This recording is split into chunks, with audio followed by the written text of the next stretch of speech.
Hello, ladies and gentlemen, and welcome back to the JFS with me, WeatherMaster. Hi, welcome to episode number 7, I believe. We're here on the JFS survival server, and today we're going to be doing a little bit of something different. First, we're going to go check some things out in Shoptown, but I'm here at Spawntown because I am reviving a little bit of a thing I did way back in the day, about 10 months ago, when I recorded videos on the server before. We're having a little bit of a mini-series I used to call Ghosts, UFOs, and Mysteries. Oh my, trademark. I'm reviving that a bit, but we're not doing Ghosts anymore because it paranoids me way too much. But we're doing Mysteries. And so I wanted to start out with our first mystery, something called the Tunguska event. And it happens to take place right here in the motherland.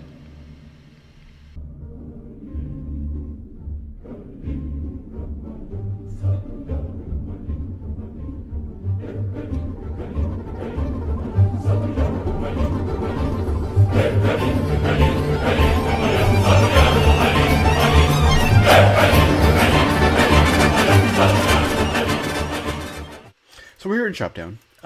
Before we talk about the Tunguska event, I wanted to come over to my shop real quick and read off a thing because it pertains to what we are actually doing today in the video, besides talking.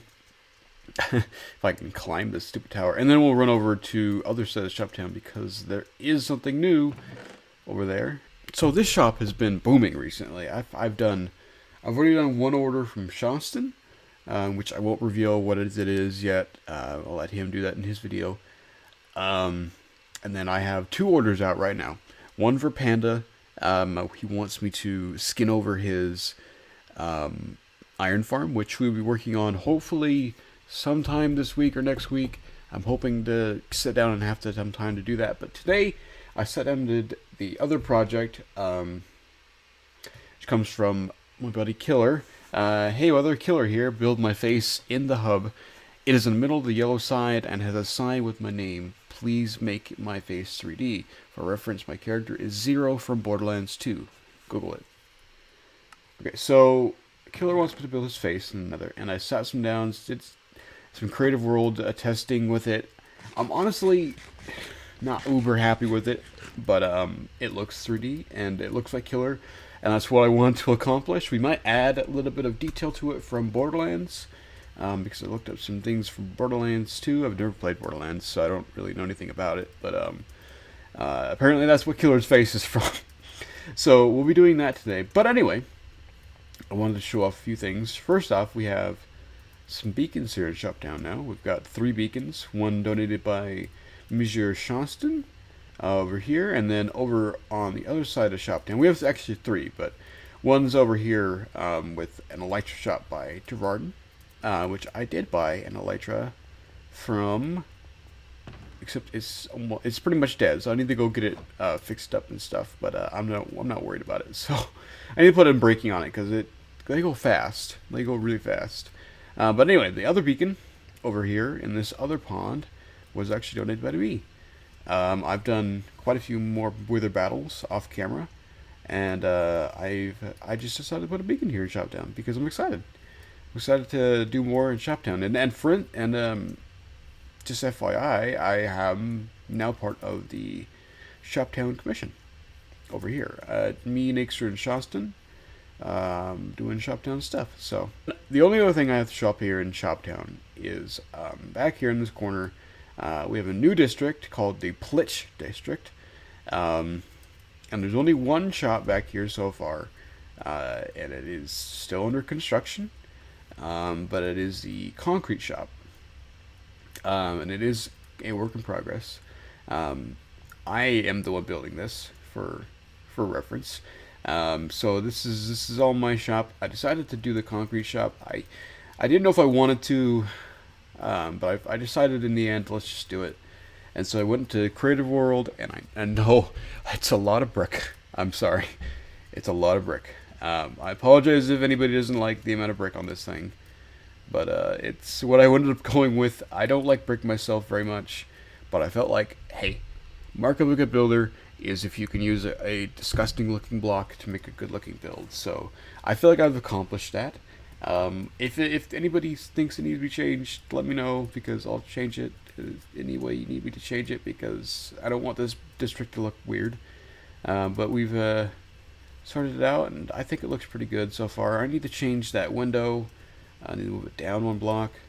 I mean, it's not done. It's really not done yet. We'll be working on this probably next episode. But back here yesterday, I worked my tail off to get this area done back here. This wall was all badly terraformed, and but now it's all brick and stuff, and looks pretty good. And that comes out here to this pond. So my goal is with this area is to have this water wheel obviously working, but is to have the rivers connect.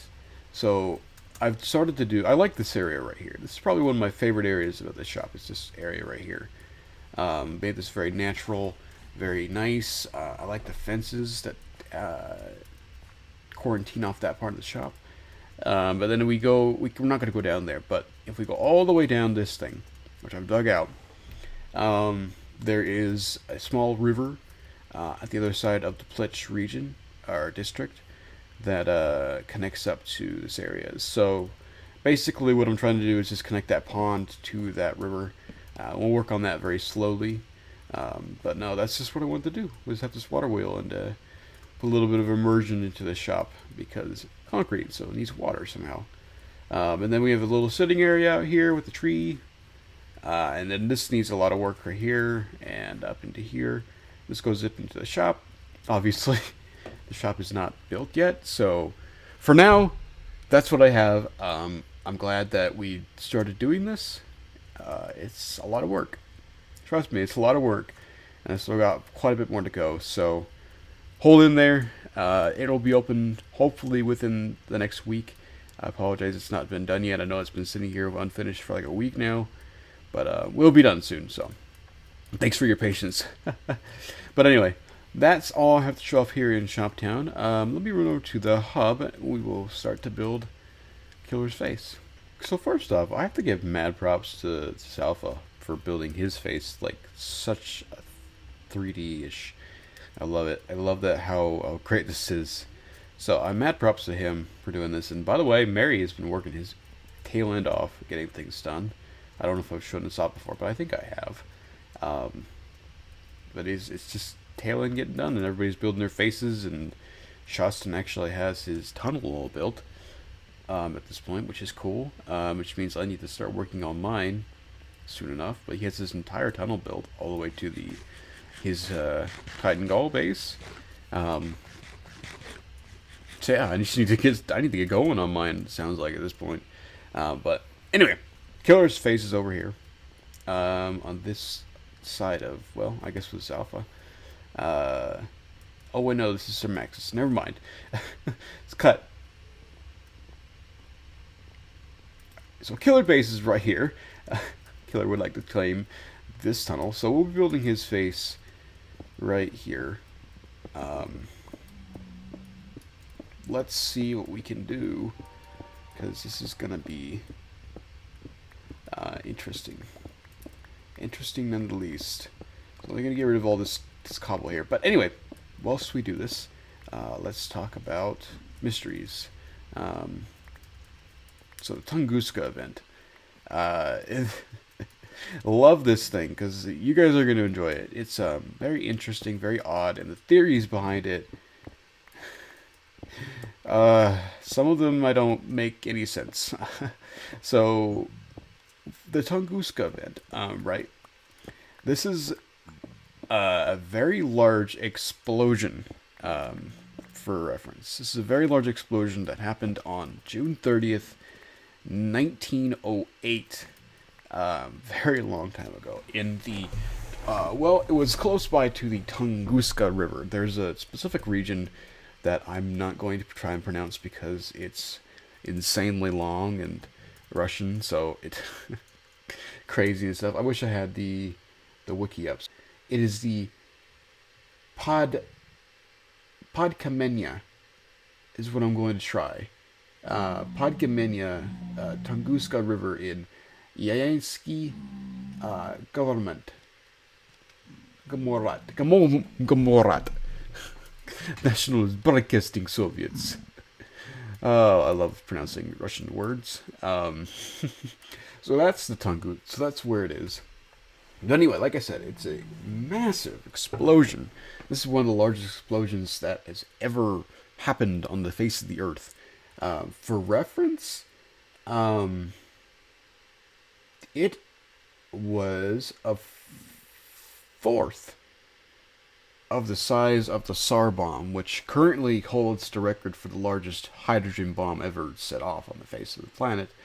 Uh, so that puts in this perspective, and it ended up being, if I'm not wrong, it was 1,000 times greater than that of the atomic bomb dropped on Hiroshima in Japan. Which obviously everybody thinks, when they think of atomic bombs, they think of Hiroshima and Nagasaki. So, putting that in perspective, it's a pretty large explosion. So, this thing was random and odd. So basically, what ended up happening was on the morning of June 30th, 1908, by the Tunguska River. Let's see, there's a specific number. Over 2,000 square meters, or square kilometers, not meters, of trees were completely flattened by a random explosion. It's insane, and nobody knows. And so what kills me is that they didn't go out and see what it was immediately. It took them over 10 years to go see what happened. Over 10 years later, somebody went and found out what happened, right? It didn't take them 2 months, 10 years after this massive explosion that I guess everybody just forgot about.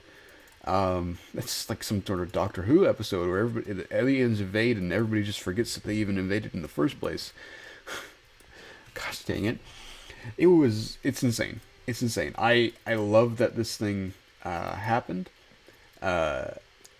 Basically, so let's read some eyewitness tales from this, because holy crap.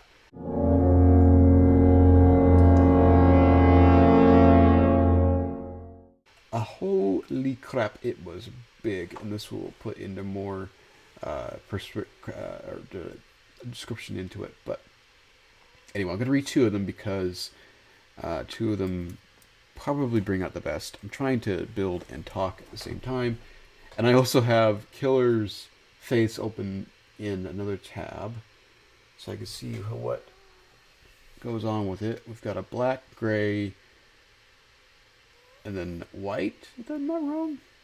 Yeah, white. Black, gray, white, 2 black. Okay, yeah. Okay, sorry. trying to set this up. Oh, I don't have any black. Idiot. I guess I'll go get some black. But anyway, at breakfast time, I was sitting by the house at Venevera Trading Post. It was about 65 kilometers or 40 miles south of the explosion. I was facing north. Suddenly, I saw that directly to the north, over the Tunguska Road, the sky split into two, and fire appeared, and wide over the forest. All white. This massive. The split in the sky grew larger, and the entire northern side was covered with fire. At that moment, I became so hot that I could not bear it, as if my shirt was on fire. From the northern side, where the fire was, came strong heat. I wanted to tear off my shirt and throw it down. But then the sky shut closed, and a strong thump sounded, and I was thrown a few meters back. I lost my senses for a moment, but then my wife ran out and led me to the house. After that, such noise came, as if rocks were falling or cannons were firing. The earth shook, and when I was on the ground, I pressed my head down, fearing rocks would smash it. When the sky opened up, hot wind raced between the houses like from cannons, which left traces in the ground like pathways. It damaged some crops. Later, we saw that many windows were shattered at the barn, and part of the iron lock was snapped. This puts into perspective how great explosion this is. This is 40 miles or 65 kilometers south of where the actual trees got flattened. I guess the epicenter. This, it's crazy. The guy literally he wanted to tear his shirt off because of how hot it was. 65 kilometers south of where the explosion was. Man, it's insane to me how crazy this is. And then the sound. The sound actually gets put in perspective by this next one. The first one doesn't really touch on that. It touches on the heat in the blast radius of this thing. But the second one, which I find infinitely more interesting. Then we'll get into some theories behind what the heck happened. We'll talk about more natural and then more weird. Weird, none the least, what I'm going to call it. So the second one is a testimony of the Kruchen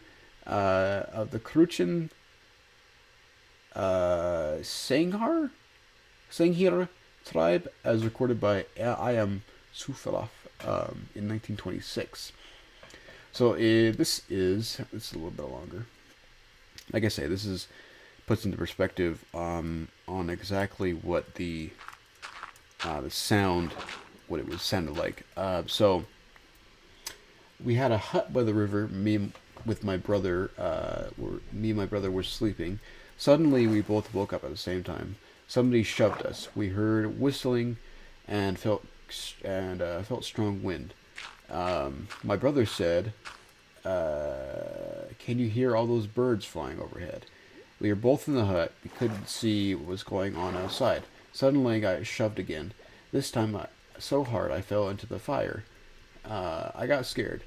I guess I had a fire in the tent. What ended up being the case. Or the shack, I guess. Let me see. I'm trying to do double tasking right here. And it's not working very well. I will fix that later. So, what was that? Where did I leave off?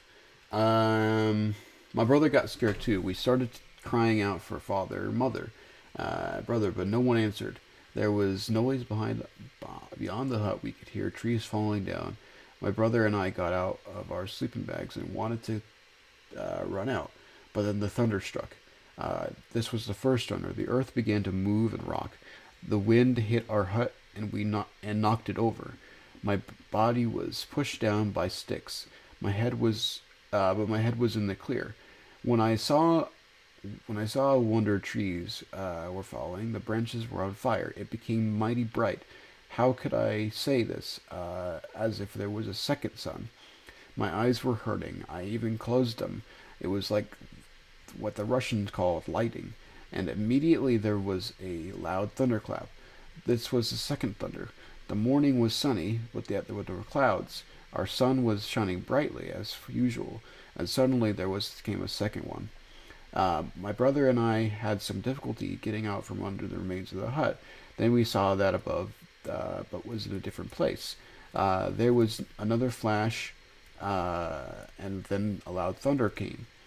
This was the third thunder strike. Wind came again, knocked us over to our feet, stuck into the fallen trees. We look over to the fallen trees, watching the treetops get snapped off, watching the fires. Suddenly, my brother yelled, "Look up," and pointed with his hand. I looked there, and saw another flash, and it made another thunder. But the noise was less than before. From the fourth side, like normal thunder. Now I remember well where there was also one more thunder strike, but it was small and somewhere far away, where the sun had gone to sleep. It's unbelievable what these people were thinking at that moment. Him and his brother were freaking out because, well, A, you're sleeping in the outside, I'm guessing, in this hut, as like, young men will do. They'll go out and camp out inside their tents, outside their houses and stuff. And then all of a sudden, for it to just be pushed over, and you might have thought, all these thunderclaps, you might have thought you were at war, right? All of a sudden, that's just randomosity of thunder and lightning happens, and there's a second sun. You might have thought you were at war or you're the end of the world. So I just want to say, holy crap to these guys, and I love that the way that they just explain this thing so much, because it's just if that baffles me on how this was, and the same goes for like later on. Like I said, they took them a further 10 years to even get out here to see what happened. And so, like, the description they give when they get out there, it's like, this is an area of land. Oh, I forgot to go get this stupid. Okay, we're gonna have to go back to the overworld because I have to go get this stupid stuff mined. This is great. This is a great episode. I'm sorry. So it just, like, the great descriptions that these people give of this random event, this random explosion, one of the largest explosions we've ever seen, is insane. Which leads me into, what the heck happened? Why is it a mystery in the first place? Because we don't know what happened. We don't necessarily have an explanation to what happened at this point. I want to say that there's three theories I'm going to point out. Right now, there's three theories, two of which are insane, and I don't believe at all. And one of which I do believe, one of which is one I would say is the correct thing. Probably enough at this point. We don't need too much for this project. But anyway, so the first theory is, I'm gonna ground it in natural science first. This is the one I believe to be true before we get into the insane stuff.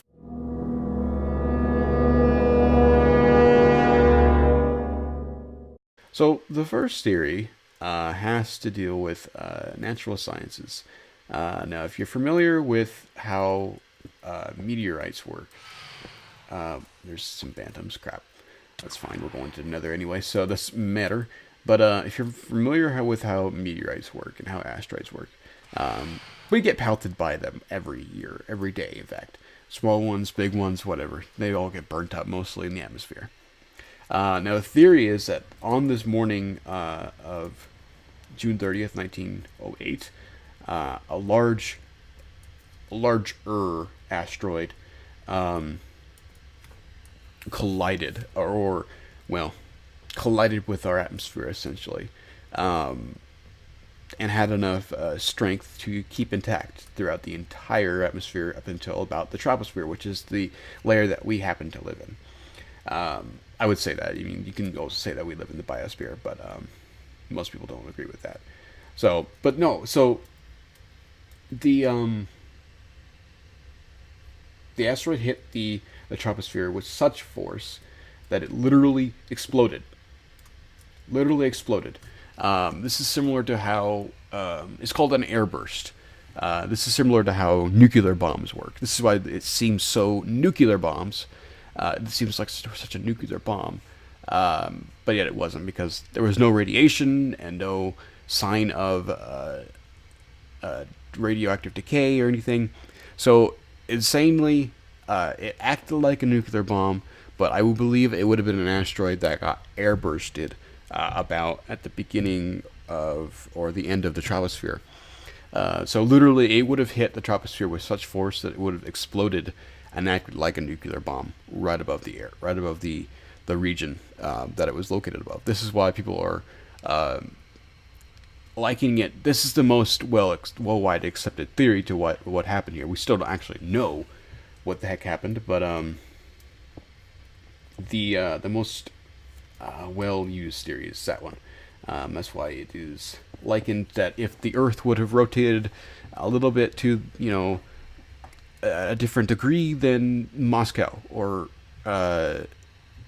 Stockholm would have been annihilated by this airbursted meteorite. That would be my theory, is that it got airbursted and literally just wiped out millions of trees. There is technically no crater, which if it got airbursted, there would be no crater. But there's also really no sign of there being much meteor-ish material there. They're doing more tests at the moment, actually. So hopefully there comes up more conclusive answer to this baffling question that has just baffled us for decades at this point, really. So that's the more grounded theory. Which leads me to, obviously, why you clicked on this video. I mean, it's mystery, right? And mystery, we like to answer in entertainment value. Most people like to hear mysteries. There's a great channel that I watch called Let Me Know. And he does great videos on mysteries and UFOs and stuff. But he did a video on the Bermuda Triangle, which I really liked. But he talked about the Bermuda Triangle is a mystery for mystery's sake. And so we like to say that just because it's entertainment value and not because people like to solve things.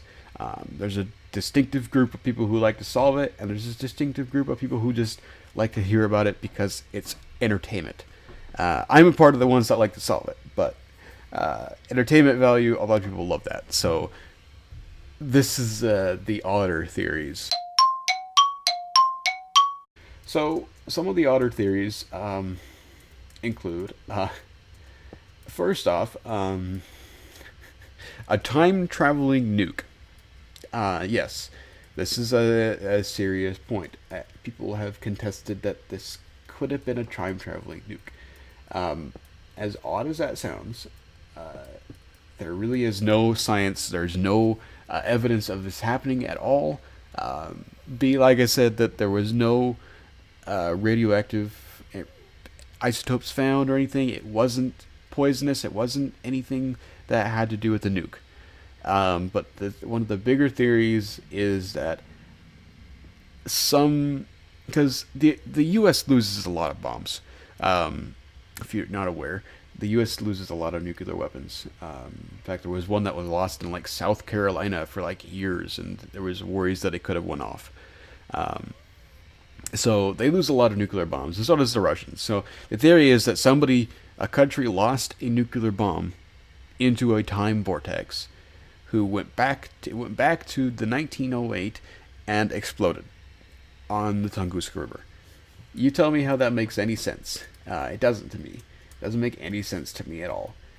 So I'm not saying that it's not true. It's just it doesn't make any flippin' sense. It's just not rooted in science. I'm sorry. There's nothing to prove that a nuclear bomb could travel like that. Did I do that wrong? No, I didn't do that wrong. Just about to say, is that right?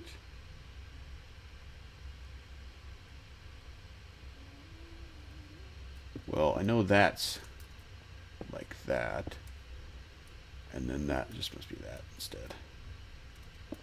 Sorry, I'm trying to look at the other picture. It's kind of difficult to discern because this is all black. So it's difficult to discern what's going on. So this is a gray right here. I'm not wrong. So yeah, so that's the first odd theory in my opinion. Just time traveling nukes apparently makes sense. To me it doesn't, so I apologize if it does to you. I'm out of black concrete. I'm actually gonna need more. Oh gosh, heck me. So that's the first theory. The second theory is obviously UFOs. Most people would akin this to any sort of mystery. Is if it's a mystery, aliens. Aliens are the answer. No, they're not. First off, I would say aliens have never visited us, in my opinion. So this is my proof to say that I can't say I'm not wrong. Or I can't say I'm right, but this is my theory. What was that sound? I don't know. So this is the aliens. Uh, this doesn't make any sense, none the least. So the theory is that there is, so a long, long time ago, an alien spaceship crashed in this area, and civilization was left to fend for themselves. Um, Basically, there's just some sort of native tribe there, I guess, and most people are akinning this to them being aliens instead.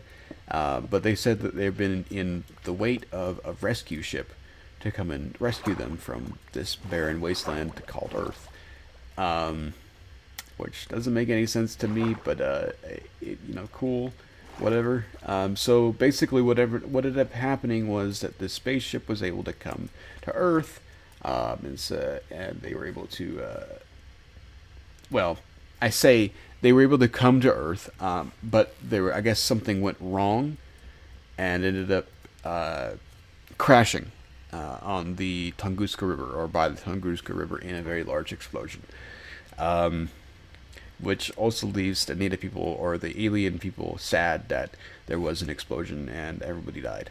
Uh, I'm not kidding. That is his theory. Um, I can't disprove whether aliens, whether it's a true thing or not. But to me, again, it just doesn't. It's not grounded. It's just not grounded in the natural sciences, and I don't think that people should believe that. So, um, yeah, that's the theories. The Tunguska event is a very interesting thing to me. I've enjoyed these kind of things most of the time. There are the other mysteries that are interesting. I've been into um, of course, I've been into um, the Bermuda Triangle for years and years. Um, Love the Bermuda Triangle.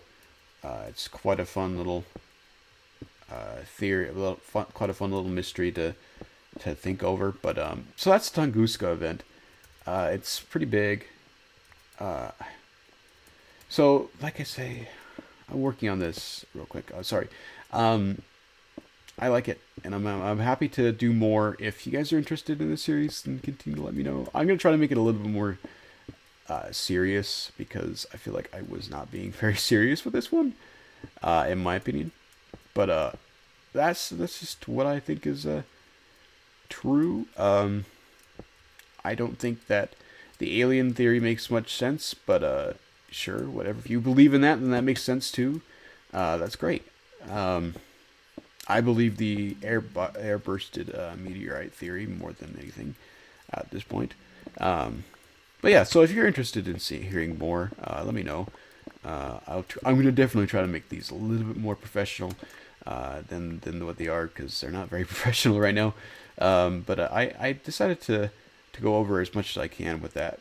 And there's a ton more information. If you want to see more information, then um, I definitely recommend going check out the wiki and stuff. But anyway, this is Killer's Face. Like I say, I'm not super happy with it. It's decent. I wouldn't say it's great.